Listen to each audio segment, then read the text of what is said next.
welcome back to another episode of the Good Enough Gaming Podcast. As always, Kyle, your host, CEO. Oh, please, get out of here.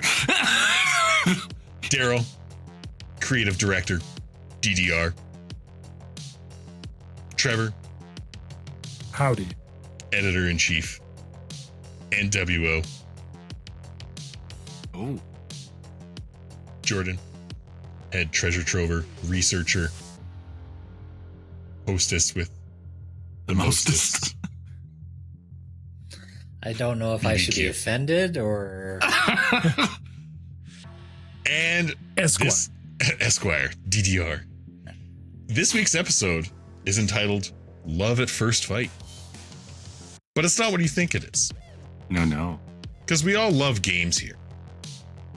And some we actually shed a tear when it comes to an end, and some we can play over and over and over again. Some we come back to after a few years, and some we retire and reminisce fondly of a long time ago. You know, the member berries, right? Today, we want to focus on some of the games that hit us so profoundly that we wish we could experience them again for the very first time. So put on your rose-colored glasses, open up a can of Baja Blast. Baja Blast! Get ready for another trip down memory lane with the GEG boys. Now, I do think it's funny that, like, kind of the things that spark this is some of those Instagram posts that are like, have all these games listed. Like, there was one that was like 2004, pick 3, and it's just like banger after It's impossible. It is. How do you only choose It is. 3?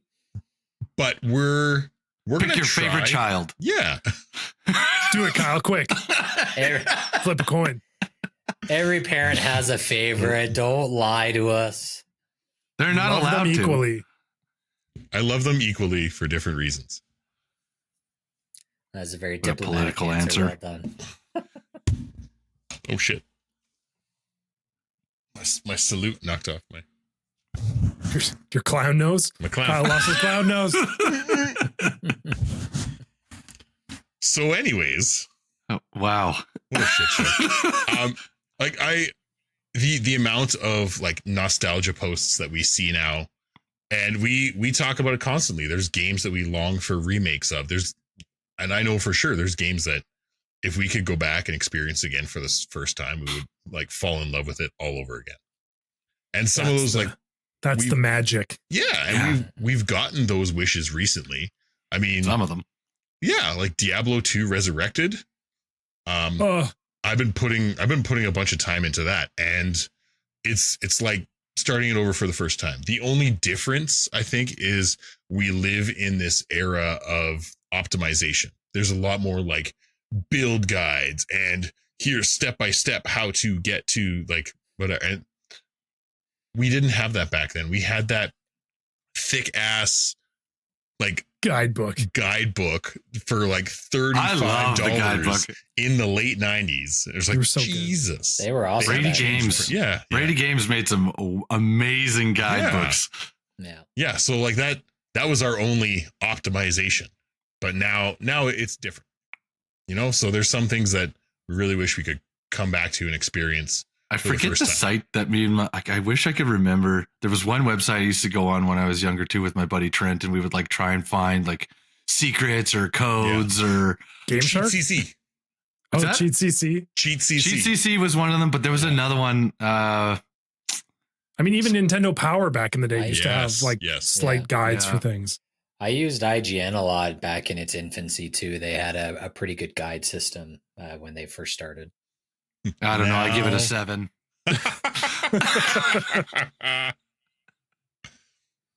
So I think the best course of action here we've each got like a couple that we can wax nostalgic about and maybe throw in So some many. honorable mentions while we're at it. We do have our very first treasure trove of the year. No. Nope. Season? I thought it was treasure trove. No. Oh Nope. shit. Fantasy I'm Face Up. Oh, If my only there was a goodness. set of Planner, notes right in Kyle. front of Kyle. Read the If planner, only Kyle. I close the window. It's fine. Are the Hey, look, notes it's in the Fantasy Face room Off, with guys. you, Kyle? My God. Anyways, Daryl's got an awesome fantasy face-off lined up for us. Second try. People rejoiced. I've done this before. Thanks, Kyle. Season 8, we've learned nothing. No suit for you. No fantasy face-offs this season. Nothing. Oh, I'm sorry. Aren't you nostalgic to a time when I had my shit together? When was that? When was that Has time? there ever been a time like that? Could you point me to a date in history, please? No. We No. need proof, receipts. No. The year was 1987. The only time I had my shit together was when it was in a diaper. Yeah. Yeah, there you go. Gross. It was literally your poop in a group. Yes. All right, let's get our shit together here.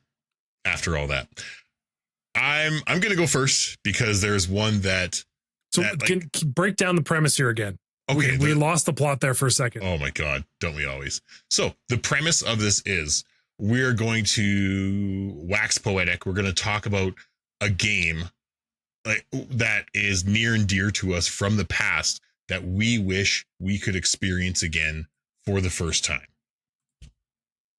And everything that goes along with it. Gotcha. For instance, my first pick is actually one that, I'd kind of heard about in high school. Someone, like a buddy of mine, had gotten a downloaded ISO file of it for like the beta preview. Oh, God. Yeah. Interesting. This is early piracy, people. It was a mess. It wasn't great. But then, first year university, my roommate at the time was playing it. And I was like, what is this? I need it in my life. And university was great. I was still a very social person, but I played a lot. And it's actually one of the things that Daryl and I bonded over when we first met. And that's World of Warcraft. Yeah, that was like that's on my list as well. Yeah. So this one, it was huge because it was in the Warcraft universe, which I was like very familiar with. Warcraft 2, Warcraft 3, especially, great game. Oh, yeah. So good. Forcing our mom to buy more RAM for our computer so we could play it. Back when 128 megabytes of RAM cost like $150. Yeah. It was, and that was a huge upgrade at the time too. Yeah. Oh yeah, we got in trouble for that. Like we had to beg for that. Yeah. And the hard drive of the computer at the time was like 20 gigs. Yep. Anyhow, Warcraft, like World of Warcraft was this, third person RPG game with like tons of loot and so many things to do. And I was just in endless. Awe. Oh yeah, like amounts of things to do. Yeah, and I was like, okay, well, I'll download it. I'll get the 2-week trial or whatever. Try it out.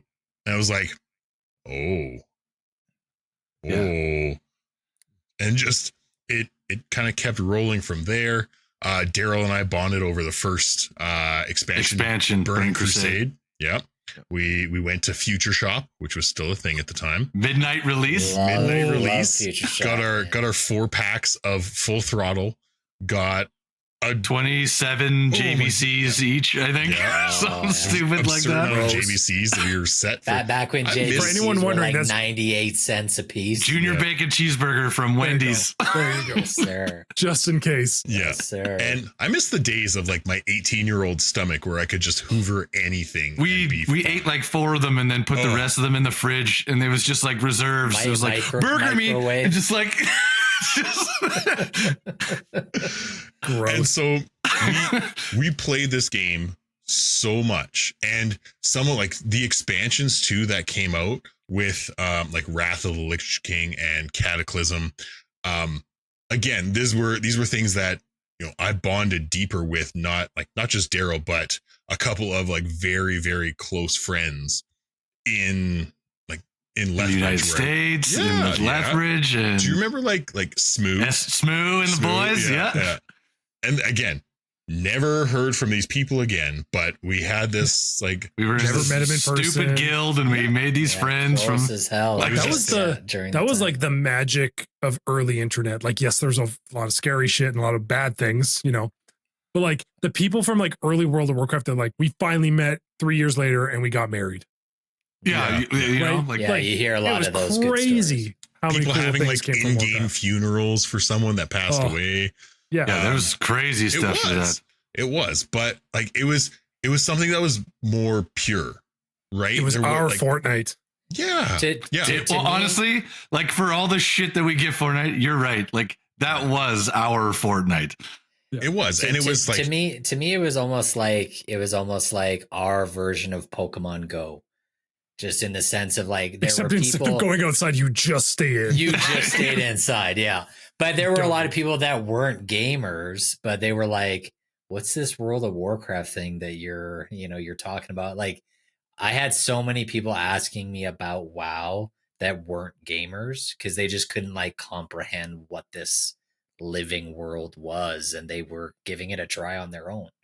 Like it was kind of cool. I think it's like the first game too that really like used the acronym as its identity. yes, like MMO. like, you can't really think like you can like NFS. You might say, oh, that's Need for Speed or like whatever, but once you just say WoW, like, oh, I played WoW when I was younger, like, oh, you played World of Warcraft. Yeah, like yeah. people just know. Like it was such an experience, and like again, it kept a lot of my time. I still have 2 degrees, so that's something. Somehow, hey, C's get degrees, right? Please reference start of this episode. Oh, fuck. Which may or may not get cut. I don't know. we'll figure it out. We'll figure it I'll out. decide. WoW was one of the first things that like as I got of age where I could have a credit card. Like I'm pretty sure WoW was one of the first things that was thrown onto that card. Live service subscription. Yeah. It was ahead of its time in that regard. But the thing is like it wasn't crazy expensive. 15 It's like per month. $6. Yeah. Wasn't it like $6 for a while? No. Yeah, I think at some point, honestly, it was like like I feel like it was- $8 if you got like the deal at the beginning, and then it went up to $15 a month. So if that's all you're playing, like you, instead of buying a new game every month for $90, like you're paying $15 a month to play this game that has honestly endless amounts of shit to do in it. Yeah. It wasn't a bad deal, and that's when I looked at it and I was like, you know what, like this isn't even, I'm not mad about this. Like No, it was for 4 months of playing this game is the same cost as buying a new game for me right now. Like I don't mind. and there was so many of my friends played. Many of my friends played. You could play on different servers. You could play PvP, PvE, role playing. Like you got your choice. Like, and it was when we played, Kyle, it was a fucking grind to get up to top level. Like it was a slog. Yeah, if you didn't know what the hell you were doing. Yeah. 60, So- 70. Yeah. And just all There the was- different classes and races, and each race had its own like starting area too, which at the time, like you didn't really get that stuff, and that seemed ahead of its time. It's like, oh, Yeah. I picked a totally different race, and I'm starting in the forest. I'm starting here, like Yeah. that was cool at the time. Night Elf starting in Teldrassil versus, like Orcs and Orgrimmar, like iconic Warcraft locations, Mm-hmm. you know? And then you end up in the Barrens. Baron's chat. Barrens chat was a different world, man. That was like Call of Duty, like Oh god. chat. Just the Wild West. It's the Wild West of chat going on in there, man. Barrens chat was crazy. Today. Okay, so we'll move on, but Trevor, you never really played WoW, did you? That's a top No, one. I Kyle. played Timu WoW. I played Guild Wars. Right. Yeah. Okay. I was pre-credit card, so I went Yes. the other direction Nice. with MMOs for a bit. I went Guild Wars. Guild Wars was a Paid crazy for it game. once, Also but it was awesome. It just didn't quite get the same consumers. WoW was the apple of its time.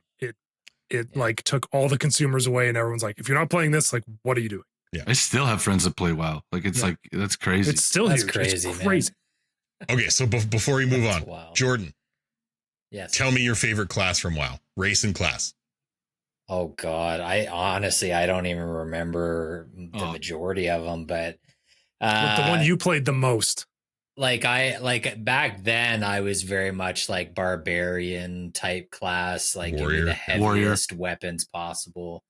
I think I did a lot of elf race stuff back then, just because it was cool, and then there weren't many games that let you play as that kind of character at the time, and yeah, that's usually where I leaned. Daryl? Blood Elf Mage was my number one. I wanted to be Kel'Thas, like, so I made my own Blood Elf Mage. But honestly, I also had a ton of fun playing as a human paladin in that game too. Like, if I was playing solo, like if I was just going to be off on my own and I knew that, I had like a secondary character that was always a paladin. The Draenei enhancement shaman was like, I played so much of that class. Like I had 30, 40 days played on it. The Draenei paladin too. Days. Like, but again, yeah. I wish I could go back and experience that all for the first time. I would love to just experience our first week of playing Burning Crusade again. Like that's all. When I think about the game, that's all I want. I just want that first week of Burning Crusade where like Curtis and Brett and like some of my other friends, Derek and then our buddies from the States and like you and Courtney and like all those, like when we were all playing and like we leveled like madmen for that week. Like I think we were level 60 by the end of the first week. Like we played so much. My computer was like melting when it was Daryl I stayed at Kyle's house. I didn't have internet at my apartment. And so I just stayed at Kyle's house for a week. He would go home to get clothes and shower and then come back. Then come right back. What, you're not going to share your shower with Daryl? He never asked. Only a couple times. It was fine. Okay. Together. Just hard soap on a rope held up. It's good. Yeah. Okay, Trevor. Let me hear your nostalgia factor. I have so many. It's hard, right? It's hard. I also wrote so many down. I have such a list. I think I'll start with a series that I think changed the game for a lot stylistically. And it's one, if you go back, the first one probably isn't the greatest. Number 2 is the best. I know this. And it's Borderlands. Yeah. Yeah, that's a good one. And the first Borderlands definitely plays slower. It's got its great moments, but the style of that game, the cell shading of Borderlands, just infected everything. It was so different. Like the game, it was so funny and quirky, and like the writing in that game was just unreal. And it was just so out there for like a first person kind of RPG shooter game. Yeah. Borderlands 2, I think like really perfected it. It was the best one so far. Borderlands 3, Borderlands 4, once again, everyone hopefully optimistic. Cautiously optimistic. You know, waiting to jump on that train. But I just remember that, like being able to play online and with like grinding for just the wildest gear, like all the crazy guns, meeting all the original characters of Borderlands. The expansions. Well, the expansions were fantastic. Yeah. Yes. Some of the best. Yeah, that was probably one of the first ones that had like multiple expansions, aside from like what Skyrim maybe at the time. Yeah. Where you're getting like 3-4 expansions that were all different, all like good. Big story chunks, new areas. Yeah. And like that franchise created the looter shooter genre. Like, you know, we had the Diablos and we had like RPG, you know, loot games in the fantasy realm, but there was never anything that was geared around a first person shooter like Borderlands was. Like that's how iconic that was. Taking the random rolled, like named, the way that like items were named in Diablo, where it's like it rolls this name, therefore it gets this thing. Taking that into a game with guns that shoot, you know, 1 million bullets at once that explode and are poisonous or bounce and do whatever. It's just like, this is so cool. Yeah. Yeah, like getting a gun where when you reload it, you just chuck it at the enemy and it explodes. Just throw it at the guy. And then it just like materializes in your hand again with a full clip. Like, Yeah, that shit where they was talked, or the so gun like fun. talks at you. Yeah. Like you even see that now. Like obviously it's in a bit of a different style, but like we've got Marathon coming out later this year in a very kind of flat shaded kind of style, where I'm just like it's not Borderlands, but like It might it's be. it's there, right? Like the feeling is there. Yeah, someone took some notes, and like same thing. We got that in like anime. We got that into other games where they started adding characters that have kind of that cell shaded outline effect. You know, they've added that to stuff like Fortnite and like different characters and stuff like that. Like it's just such a cool concept, and it was so good. And to play that for the first time, and to like experience Handsome Jack for the first time. Oh yeah, and Claptrap, shit. Like all the really good writing. Yeah, and then to have that kind of fizzled out by Borderlands 3, and then fucking your heart stomped on by the Borderlands movie, which apparently was like the fault of Zoom and something else. No. Yeah, blame it on anything other than just COVID, rushing a product. Zoom and COVID, yeah. Might as well blame MySpace while we're at it. Like, we made it with AOL internet. Yeah. But I think it's just one of those games. Like if you play them now, they're still relevant and they're still really good. But being there when they were new and just getting that feeling of it, it was just so different for the time. It was so different than anything else. For me, that was one of the like first console games outside of Call of Duty multiplayer that was a co-op experience for me. Like I know we played a bunch of Borderlands 2 co-op back in the day.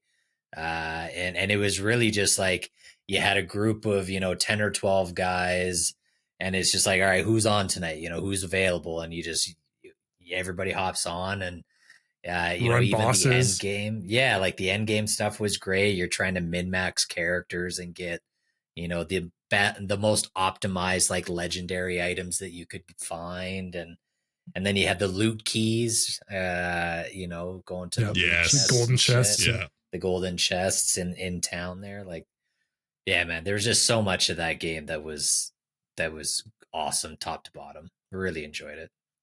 Good call, T. But same question that Kyle had, T. Favorite class, favorite character? Ooh, I mean, Claptrap's always funny. I always played. I'm trying to remember the characters now. There was Zero. I wasn't a Zero person. There was Maya. There was the Gunzerker. Yeah, Salvador. Salvador, yep. My screen is so bad. Trevor found the white loading screen. Flashbang. I think in the when I first played the second one, I just played Axton, just a classic kind of a Roland character. But then later when they added the expansions with like Gage, the Necromancer, that was by far the most fun character. Yeah. Like for me, I played Zero a lot. Like I like that, like stealth and snipe.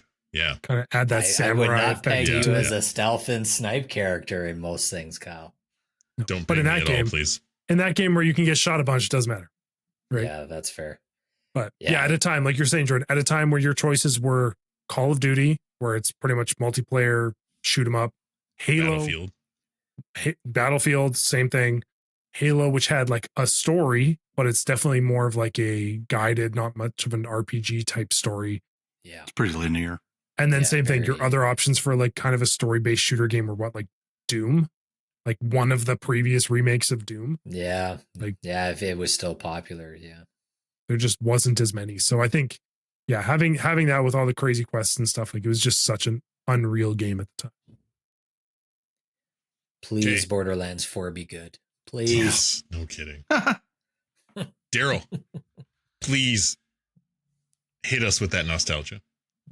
Yeah, so I was like, okay, the easy answers for me would be like Legend of Dragoon and Final Fantasy 7 and Need for Speed Underground 2 and like all of these things. So I'm like, you know what? Like everybody that's listened to us for a long time, if you're new here, like please go back. We talk about this stuff like. Oh, I thought you were turning them away.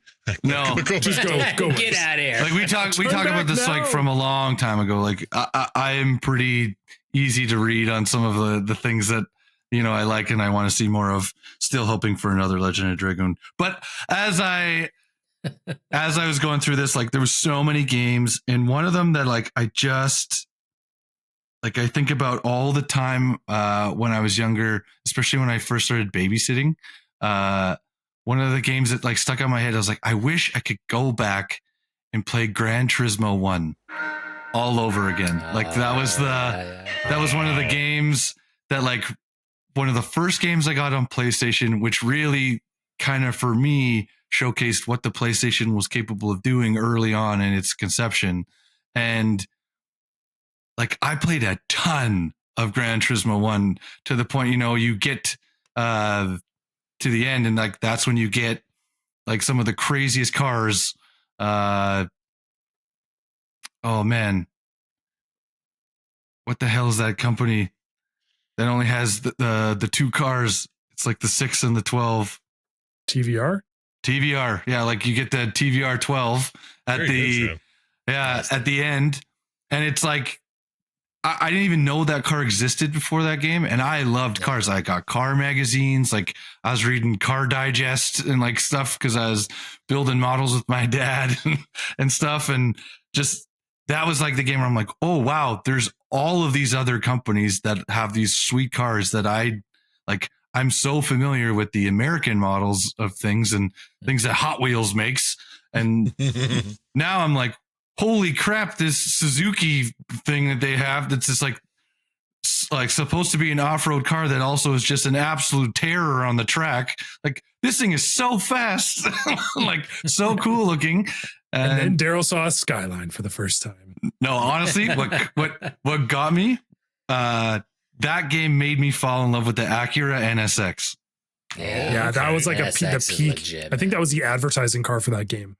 Yeah, the unbelievable, so good, and like, it's such a simple game in its conception and like what it is, and it's very repetitive. But I couldn't help but love that game, and I wish I could go back to like that first, sort of taste of a driving sim that had more than just the road would suddenly move. It's not California cruising where all of a sudden the road just veers off and you get one animation of the car drifting off to the side. It was the whole track. It was real tracks, real racing tracks, real life Laguna tracks. Seca, and like all of these like amazing tracks with Le Mans, like, ties to them and stuff. And what an amazing game. I wish I could just go back and grab that gray controller and try driving the NSX again for the first time. Gran Turismo is like the Porsche 911. Like it hasn't changed, but it has been refined and perfected. Yeah. Right. You can go back 25 years and be like, well, that's a Porsche 911. They all look the fucking same. But then when you like actually look at the technicalities of it, right, you're just like, man, like Gran Turismo's been doing, they probably still have all the same tracks. They've added some new ones for fun. Mm-hmm. But like the theory of the game has not changed. No. And it's like, we want to make this as technical as possible while also being just a little bit arcadey. Like just enough that you're not trying to be like an F1 race car driver driving a simulator. But you can treat it like, as intensely as you want to. Yeah. I mean, they've got their entire professional league for Gran Turismo and everything. Yeah. Like that's crazy. Yeah. Like to me, I've always viewed Gran Turismo as being like the educational race game. Cause even like the latest Gran Turismo and T can kind of back me up on this one as well. I played the shit out of that game. Yeah. A lot of the chapters of that game start off with like a full on education of like, this is the car class that you're about to drive and unlock. This is why that car class became popular. And this is the region it became popular in. And like, it's an amazing way, to Daryl's point, to gain an appreciation for cars beyond just opening up a magazine and being like, oh, I like that because it's red. It's like, no. Yeah. I like it because of, these more technical aspects of it. Yeah. So they do such a good job of that. Yeah. And of all the recent video game movies, Gran Turismo is not the worst one. Yeah, No, it's actually it's enjoyable. really not. Yeah, And they just it's not. hammer that Gran Turismo menu sound through the whole movie. Oh, And every time so you hear good. it, your heart just kind of smiles just a little bit. You're like, you guys are pressing the button too much, but it makes me happy.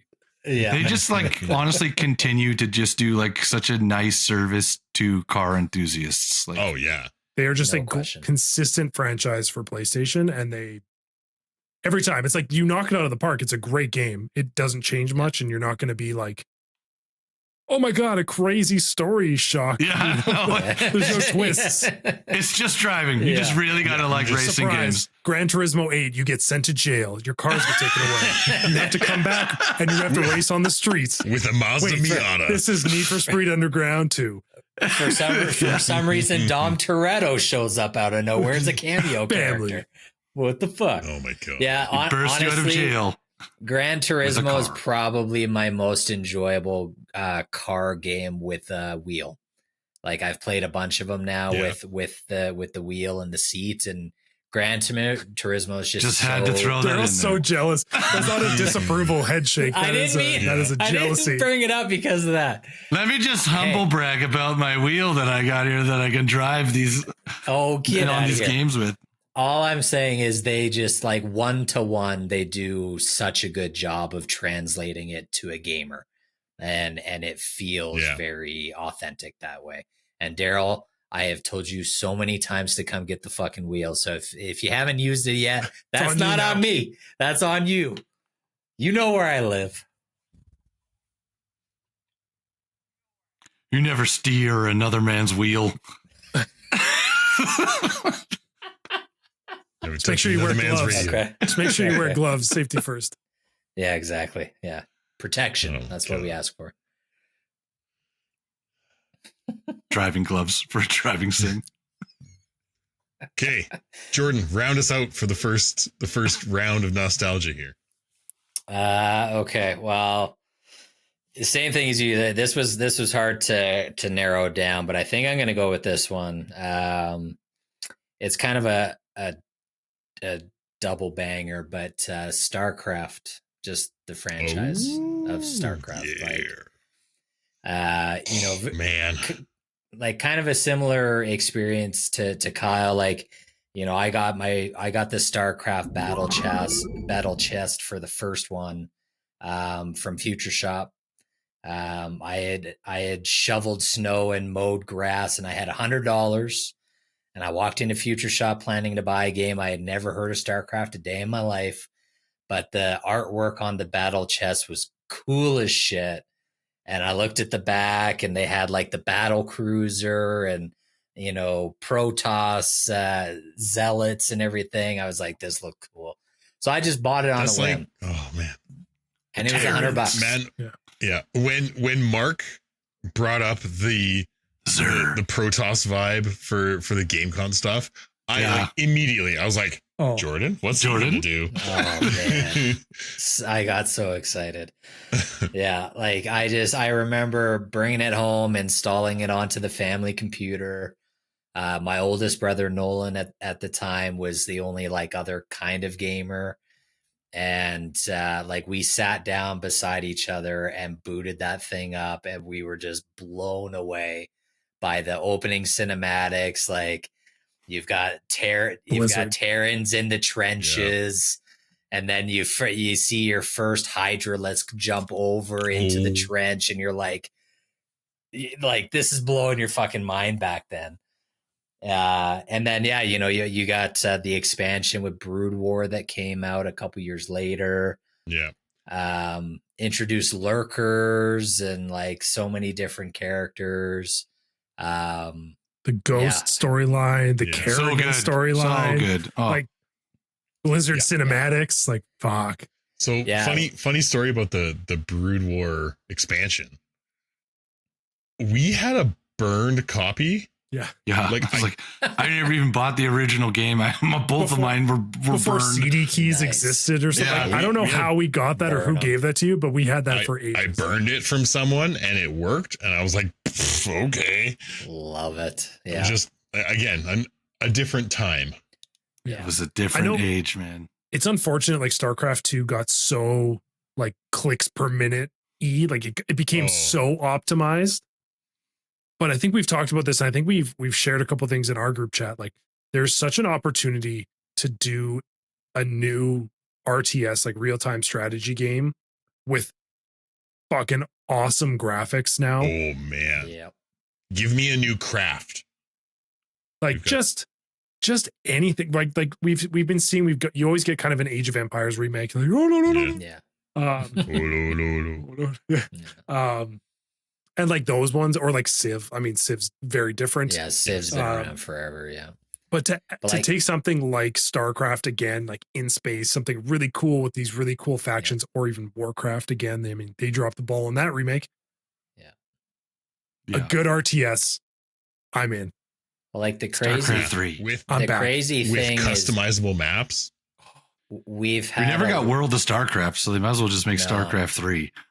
We've had a longer gap in between StarCraft 2 and nothing than we've had between StarCraft 1 and StarCraft 2. Like that's the crazy thing. Wasn't there supposed to be an extra expansion though, and it just got dropped because they weren't making enough money? No, they've that eventually come out. Am I crazy? Yeah, they've always planned 3 expansions for each race, right? So like StarCraft 2, you've got Wings of Liberty, and then you've got the Zerg and the Protoss expansions. Like those do exist. Legacy of the Void. I thought for some reason they didn't release one of them. But like StarCraft 1 only had the one expansion. It just had Brood War. That was the only thing that they had added. And like I'm different from you guys. I didn't grow up with Diablo at all. And then Warcraft, I was late to the game. Like I played 1, 2, and 3, but I didn't experience those until after I had played StarCraft 1. So like for me, when I think of RTS, like I played Command and Conquer, Red Alert 2, like I played the fuck out of that game. But for me, RTS, StarCraft is always the first thing I think of. And I love that universe so much. Like as a teenager, I was going to chapters and there were StarCraft like storybooks that expanded on the lore, and I read and bought every single one of those. And I'm pretty sure my parents still have all of those StarCraft books in their house. Like I love that universe. And then StarCraft 2, the cinematics, finally the hardware was like at a point where the fidelity was good. And I still encourage people, like, if you want to experience just the coolness of a Blizzard cinematic, obviously there's a lot of good ones out there. But StarCraft 2 has a fight between Zeratul and Kerrigan, the Zerg leader, in like a cave scene. And that cinematic, in my head, that cinematic is like 10 minutes long. And I don't even know if it's that long. But that it's like 4 seconds. Yeah. But that fight scene is honestly one of the coolest fucking fight scenes that any Blizzard cinematic has pumped out. So I encourage anybody to go on YouTube and check that out, because it is so damn cool. So that's my first. Right on. Amazing. Solid choices. And if you play StarCraft 2 again, just do the story mode, because online don't do anything else. Full of sweaty Korean kids who are typing at a million words a minute, and it's not going to be fun. The one thing we didn't mention though, on like the multiplayer front, is the created game modes. Yes, those are amazing. Those were on like for lots of those games. Between StarCraft and Warcraft 3, like they did lots of with the custom modes, they were so good. Yeah, like tower defense and all that stuff. I mean, yes, all that jazz. Okay, so we've spent a lot of time agreeing. Right now, I think we need to mix it up a bit. Let's have a fight. So we're gonna take a bit of a break, and Daryl's gonna lead us into our first fantasy face-off of the season. Daryl.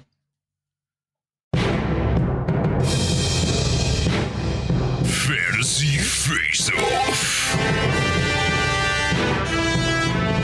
Fight. Welcome to the Danger Dome. It's season 8. It's the first face-off of the season, where I pit two characters or groups or whatever the hell I want this week against each other in a fight to the death. And we decide the winners, and you decide if we're right, if we're wrong, if we're stupid, if we're geniuses. You get to decide with us on Discord and Instagram and everything else. So let us know what you think after we get this matchup. But this week is actually a little different. So in this fantasy face-off, it's a race to the death. And it's who's going to survive and get to the final checkered flag. So this week in Death Race, it is Diddy Kong Racers versus Crash Team Racers. Oh, nice. Well, I've got my answer already, so I already know what I'm picking here. yeah. Both good, but Easy answer. I'm gonna keep. Kyle always answers first. Kyle wants to He dig can't the help hole. himself. I never learn. I'm going Diddy Kong. I think. Now, I want you to think not just about the cars, but about the characters themselves. Well, the characters themselves, but also think about who they had to race against. Some of those Diddy Kong boss races were crazy. Were actually insane. Yeah, and would require Fighting titans. Yeah. So that's why I picked those two genres, because Crash also has that. That's what swayed it for me. Diddy Kong, there were some races that were fucking hard, and I think Diddy Kong. Yeah, so Diddy Kong. All right, Jordan. yeah, I'm Diddy Kong as well. I mean, all the Crash guys are on like 3 weeks straight of blow. Like they've just been fucking they're rails. Just railing Just lines. after- Just sniffing nitro. Just Yeah. Booga, booga. Like, at some point, they're going to fucking crash out. is everyone else seeing these apples everywhere? So, Is this mask you- talking to anybody else? yeah. Are you guys hearing this voice, or is that just Come break some boxes with me. Yeah. So on that alone, I mean, they're going to crash out at some point. And then if we're talking about game wise, yeah, Diddy Kong Racing is just a better game, in my opinion. I'm not talking about the game. Let's talk about the racers. But no, I just you can't trust a drugged out group of Bandicoot. crazy people. Yeah, it's just not going to work. What is a bandicoot even, really? Let's be serious. You've got Diddy Kong, you've got the mole guy, you've got a mouse, a squirrel, A cute little tiger. Menagerie of Just the animal kingdom. just a zoo of animals. Yeah. And same thing, the big one with Diddy Kong too. Like I know, can't remember if in Crash if they even had other vehicles, but in Diddy Kong, like they had the other vehicles. Like they were like the first. They were like, yeah, you're in a plane. You know, talk to your magic genie buddy, the genie elephant, which makes no sense. No, I agree. It's got to be the Diddy Kong crew. Clean sweep. They're just a little bit more hardcore. You don't quite race the bosses in the same sense where you like beat the crap out of them to get ahead, with various rockets and your oil slicks and whatnot. So they're more organized. I wish they had redone The Diddy cutesy Kong. crew beats the crazy, nitroed out coke fiends of Crash Team Racing. I wish they had redone Diddy Kong and not Crash Team Racing, personally. Yep. But that's Nintendo's terrible choice to make. Sure is. Yeah. Okay, bringing it back. We're gonna go a little faster this time around. That World of Warcraft stance at the start. Well, we basically crushed like 10 minutes each there. I know. Yeah, pretty much. Okay, little bit faster this time around. Second go through. I'm gonna pick one. We've gotten a remake, but again, I wish I could experience this series for the first time. And that's Tony Hawk 1 and 2. Yeah, Like Pro Skater. It not just the gameplay itself, but the soundtrack. Like literally one of the things. Take me back to the days of good soundtracks in a game. Man. Yeah, it shaped some of my like music taste as a whole. And there's ska will never die. Yeah. There's that one quote that's like, ska is what a teenage boy hears in his head when he finds out there's extra mozzarella sticks. Christ. And that's exactly it. Like the soundtrack was so perfect, and like Goldfinger as like the title, like yeah, Goldfinger was one of the early bands I got into, and it just And everything Tony Hawk hit, like it hit. yeah. Tony Hawk was like the peak of like extreme sports. We had the X Games on, like that Tech was decks. Yes. Yeah. the mini bikes, like Tech decks were everything. great.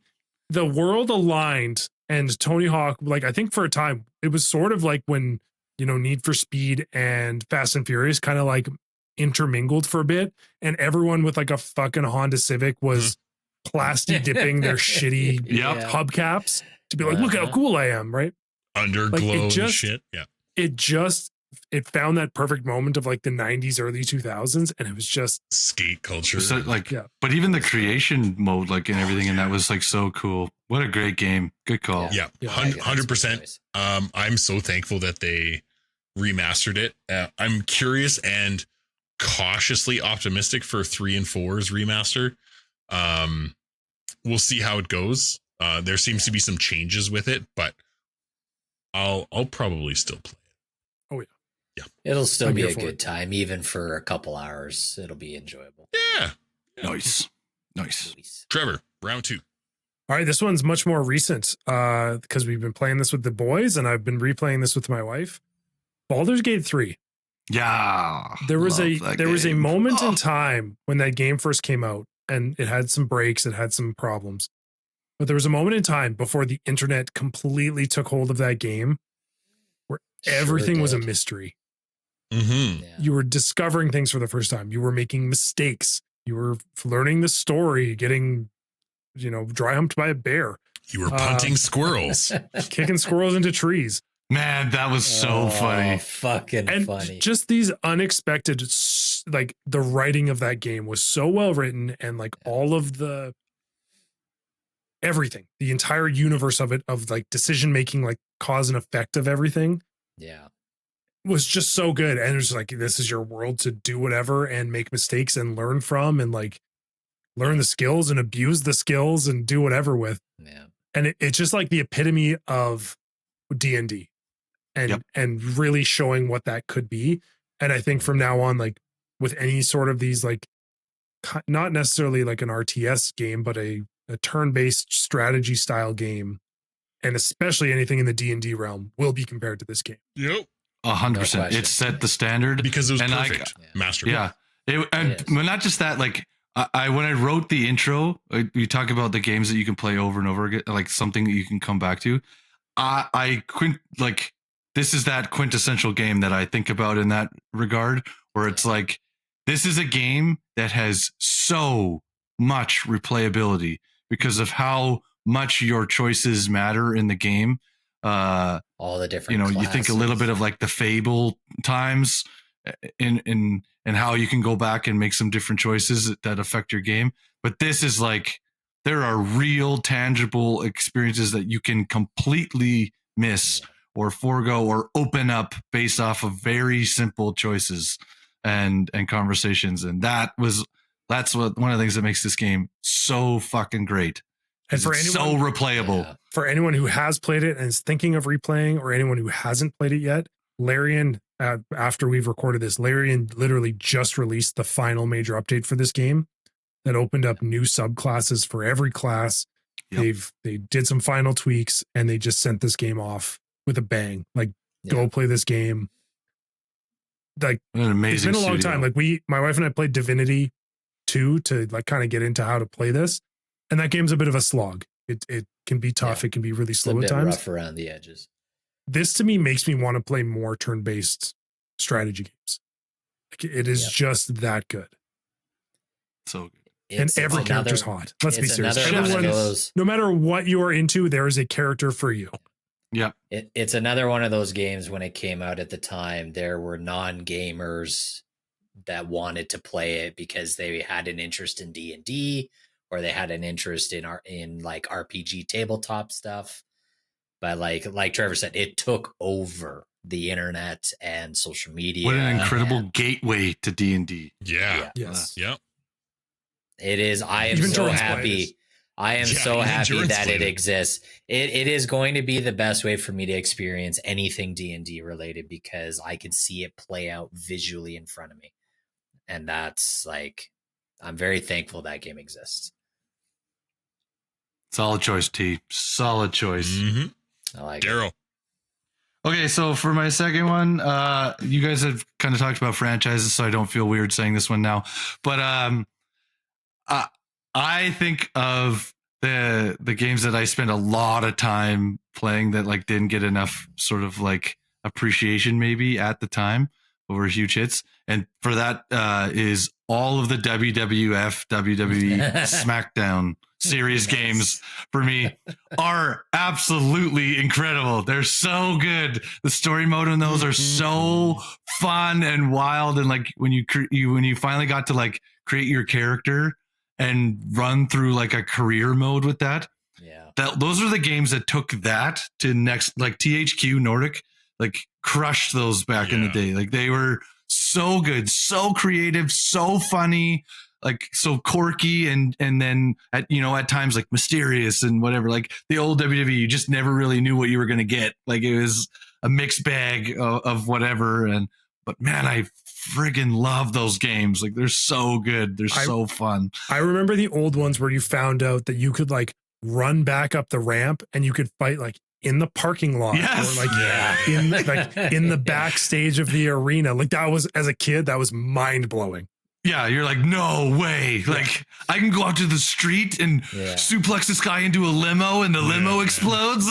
Like, I can pull chairs out from under the, the ring. Yeah. And, like, smack people with them. Like, oh. Doing the Royal Rumbles with like a group of friends doing co-op stuff. That shit was so fucking fun. Seeing so many different characters in the ring. Terrible like chest slaps and woo. But like introducing like button mashing or like button mini games to get guys over the ropes and stuff, and just so many fun memories, especially with my friend Justin, that like I played all those SmackDown games with. I love those games. I love those. And to go back to be able to play specifically, I think like maybe like SmackDown Here Comes the Pain again was just so good. So much fun. It's like a fighting game and a sports game. Yeah. Mixed but together. Neither are quite too serious. Yeah. No, nothing serious about those games at all. And the character creator in those games are unbelievable. Oh, yeah. And like Extensive. so intense. Yeah. Okay, Jordan, round us out, and then we'll go to a speed round. Okay. I'm taking it way back. For me, Mega Man X, the first one. That series is just so fucking good. And when they did the Mega Man X 1, 2, and 3, it was such a big change from the original Mega Man games, like the 1 through 9, that all kind of felt the same, very minimal updates, but it really was just like a roster change in bosses.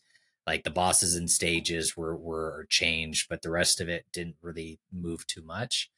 But like Mega Man X was like, how can we turn Mega Man into like a hardcore metal version of itself?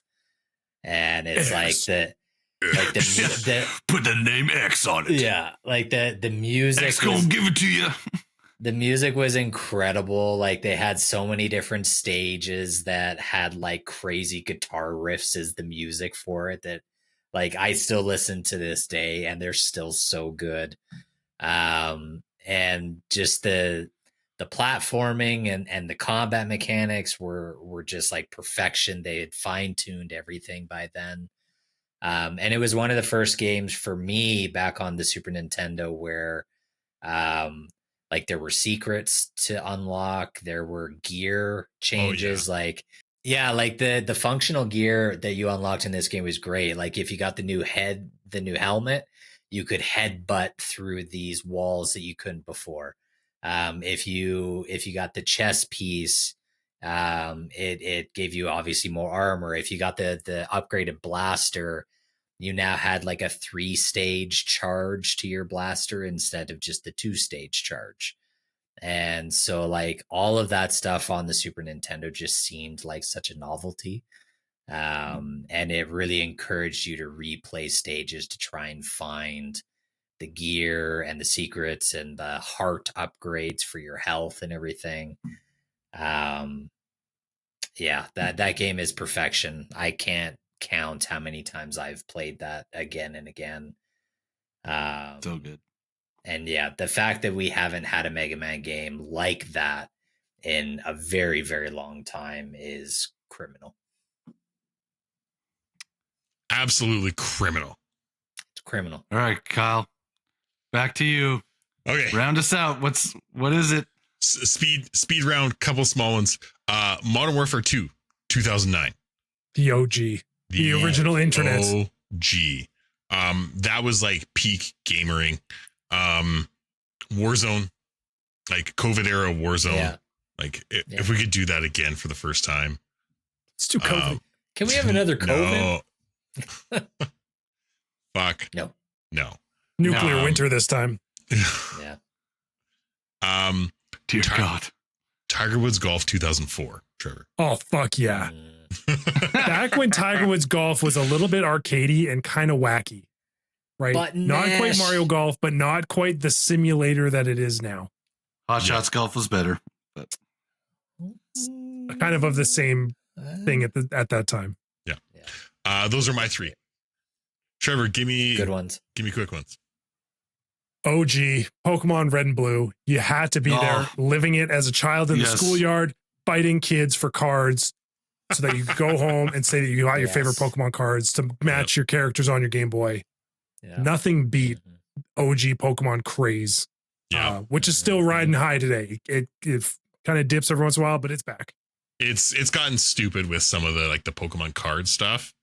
Yeah, the card as stuff everything collectible now is like that. Yeah, it's bullshit. Harder to play, but the story, the OG God of War story of Kratos being manipulated and killing his family. Spoilers. And it's been a while. I don't think we have to worry. I think we're safe. Being covered in the ashes of his family, and then fighting titans and gods. And yeah. Being that shit was nuts. Kind of more brutal than even some of the new games like that. Oh, he is way worse than the old ones. It was messed up. Like back there was a big blood and gore craze of kind of the PS3 era. Yeah, those games were wild, and the story was super good.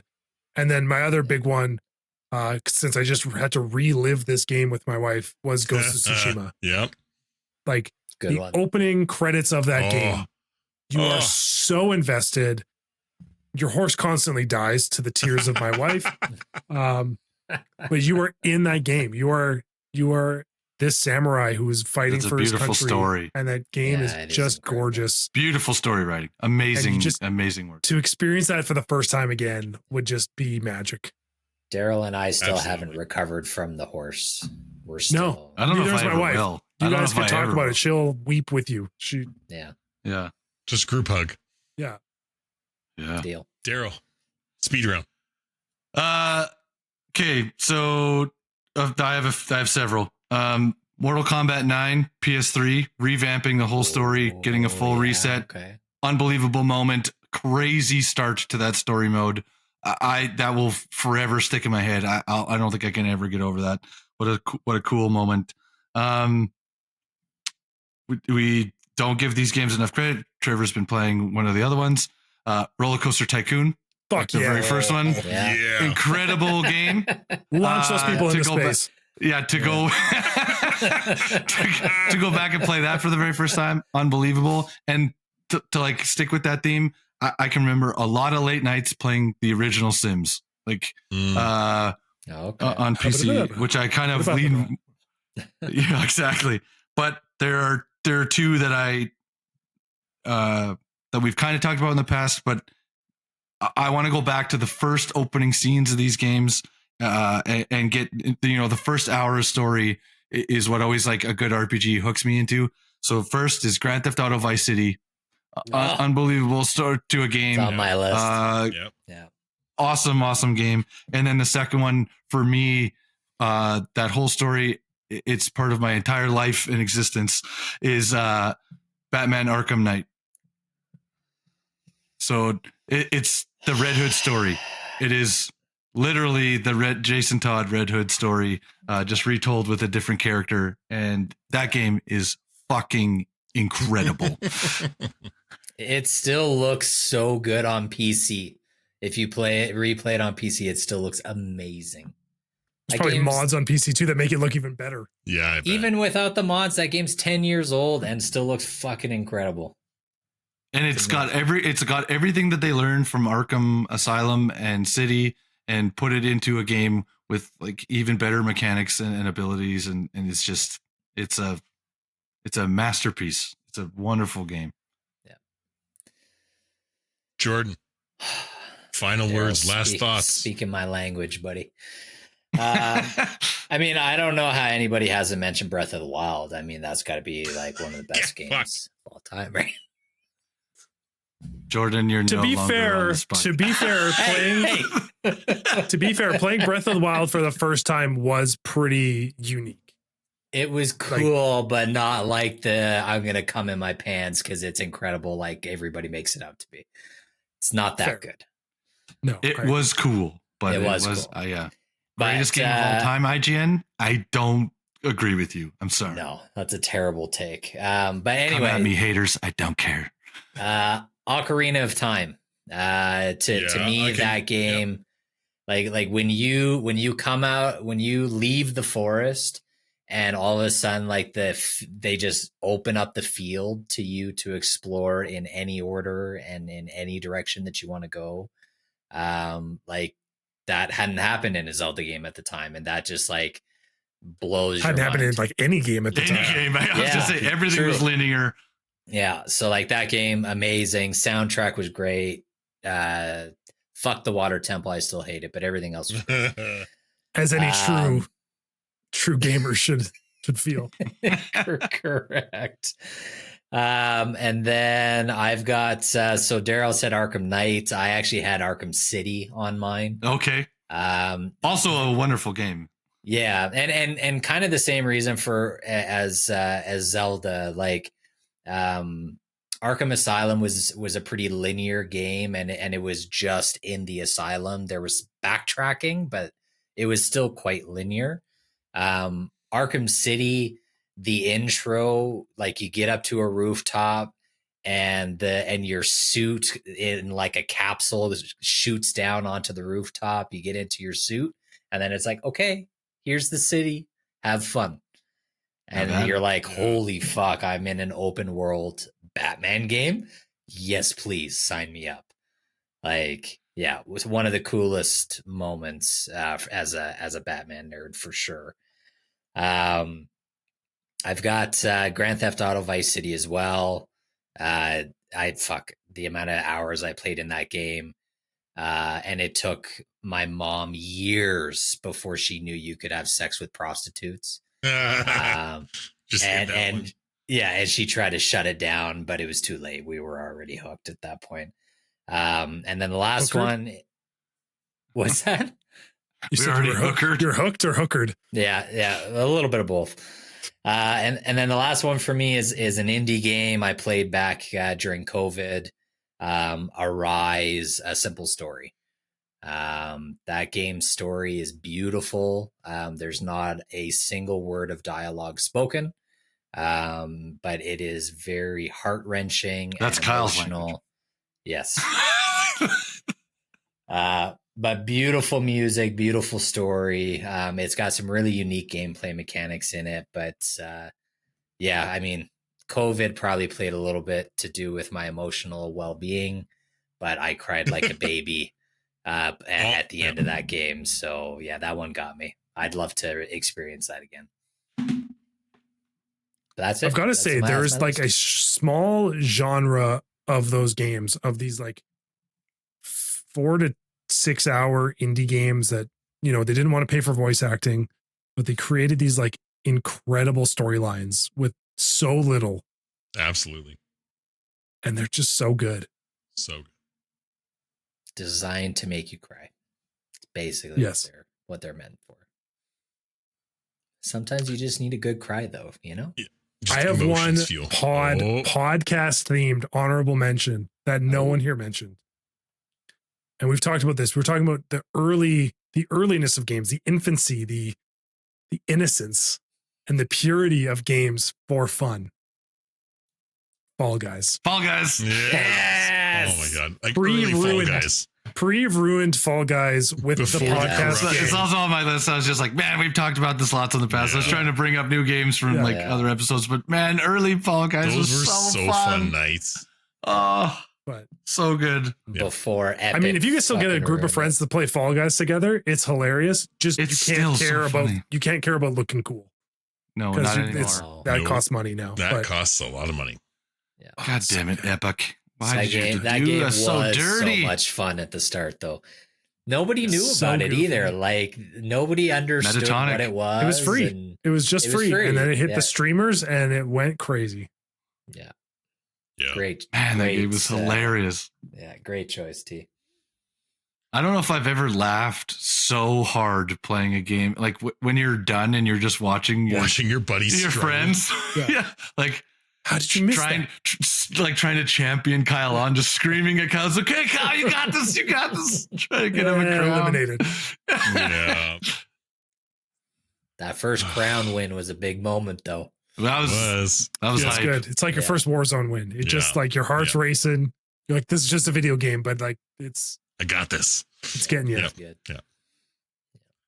So Good job, you guys. I think that was pretty solid. We went hard on the nostalgia here.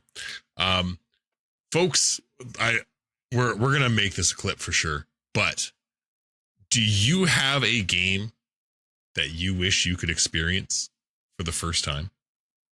All Tell over us. again. We want to hear it. Tell us your story. What's something you wish you could experience for the first time again? Because we love to hear like where your like gaming passion starts from. You know? Or like what just like makes you tick in gaming. So feel free to chime in on that. As always, I think that episode was good enough. Good enough. Yep. Good enough. Good enough. It's good. You know what? Better than good. Good enough. Good enough. Thanks for tuning in to this week's episode. Make sure you follow us on Instagram at GEG Podcast. Check out our website, goodenoughgaming.com, and write us an email about anything from our episodes or something you would like us to discuss in the future. You can also now join us on Discord on the Good Enough Gaming Discord server. We really appreciate you listening and hope you continue to join us on this epic adventure of discussing all things gaming and nerdy. Please subscribe to the Good Enough Gaming podcast on Spotify and Apple Podcasts or wherever else you listen to your podcasts, and rate us 5 stars so we can find more good enoughers in the process. Just remember, we might not be great, but we are good enough.